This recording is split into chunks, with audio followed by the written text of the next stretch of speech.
Well, good afternoon there, YouTube. How is everybody doing today? Alright, so we got that load off in Clark Ford, and took a while, mostly because those guys they didn't have the right equipment for unloading. They didn't have a crane, so the other truck that was loaded by crane, they couldn't figure out how to get this stuff off. It took probably 3 hours for them to rig a forklift to be able to do it. They got me unloaded relatively quickly after that. Ran down to Spokane and picked up my next load, which is a load of lumber, and we're running this down to right by Pocatello. I guess actually Idaho Falls, a little bit east of Idaho Falls there, over on the Idaho-Montana border. So, we're supposed to have this there first thing in the morning. That's not likely to happen, because I've only got about another hour of running to do. Barely left Cordell Lane half an hour ago. So, of course, the original thing on this was it's supposed to pick up tomorrow and deliver on Friday. But they're like, oh, you got it picked up a day early so you can deliver it. Okay, guys. I just told us, I said, I'll get it there when I get it there. So, tell them not to stress. We'll see what happens. Should be pretty easy though. So we're just running across 90 and then down 15. And easy peasy, just a quick little, 520, 550 miles, something like that. So, kind of got screwed up on my hours because I had to drive. When I got up this morning, I was in Post Falls, Idaho, and had to drive an hour and a half up to Clark Ford and then sit there for 4 hours. So I probably should have gone up to Clark Ford last night, and that way I would have still been on my off-duty time the whole time while they were unloading the first truck. And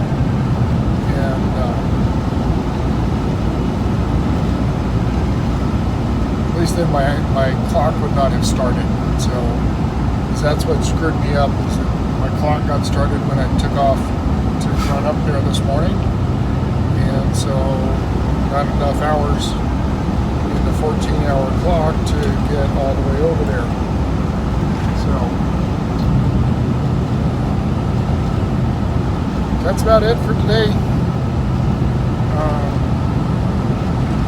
I'll try to get a little bit of driving video for you, and we'll see you on the next one. Okay? Peace. Y'all take care.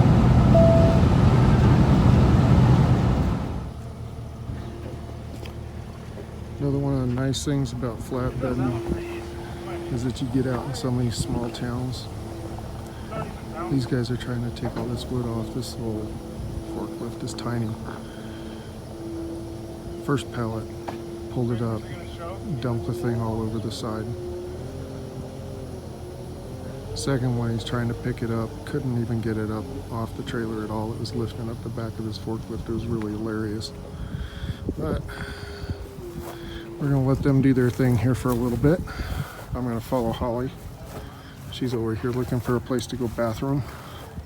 So let's go watch that. I'm just kidding. You guys don't want to see her go poop, do you? Holly. Coming up. Holly. Where you going, girl? Says I'm going out here through the weeds. Holly. She's not listening to me right now. She's focused on other things. All right, let's go take a look at this.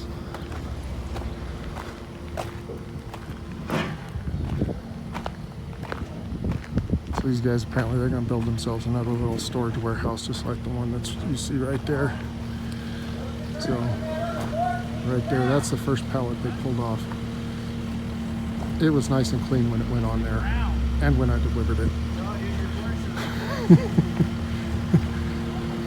But, yep, that's their forklift. They're trying to do this with that little guy. That's kind of funny, isn't it? All right. Holly!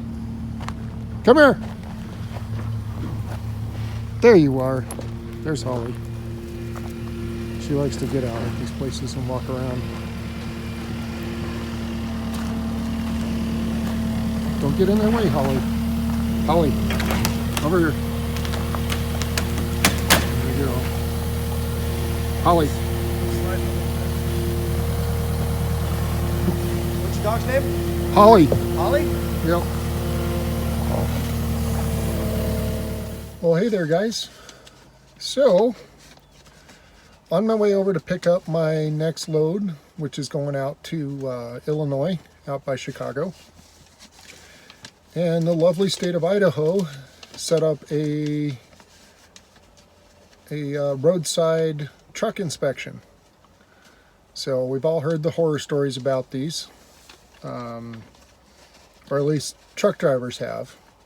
The rest of you guys may not have ever heard about this, but it's basically a couple DOT officers sitting out here on the side of the road. They stick some signs up on the neighboring highways and say all trucks must come up here and go through the inspection. I literally was halfway through my turn getting onto Highway 20 when I saw the sign and went, oh crap. So had to abort my turn and come on over here. But long story short, I got a warning and I got a citation. So the citation is for a blown brake canister on my trailer.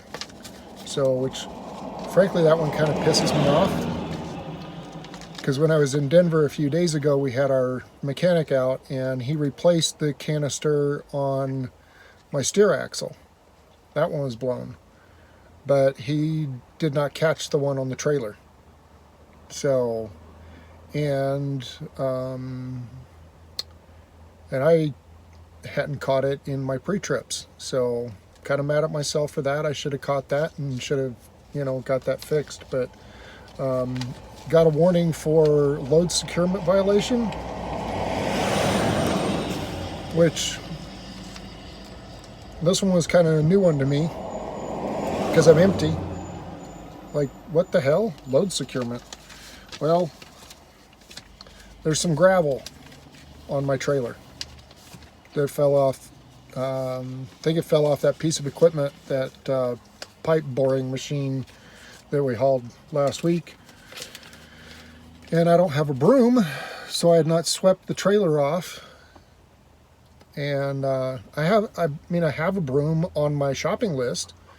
It's been on there since day one. I need a broom, got to be able to sweep the trailer off, but I hadn't gotten to it. And so they're giving me a warning for that. There were like 3-4 pieces of gravel up on the deck that they could see. And I understand, those things can fall off and I suppose technically could probably hurt someone. But that's where we're at. So quick little $200 fine for the brake canister, and then we'll be on our way. Well, I get to wait here for the mechanic to come out here and do the repair. So once that's done, so I'm out of service until the repair is done. So I called my shipper, let them know I won't be there until much later. And so they're just going to load me in the morning. So good on that. So kind of a pain, but is what it is. And another chance to learn. So sweep the trailer after every load. And if you got something wrong, get it fixed right away. Don't let it slide. So I guess I got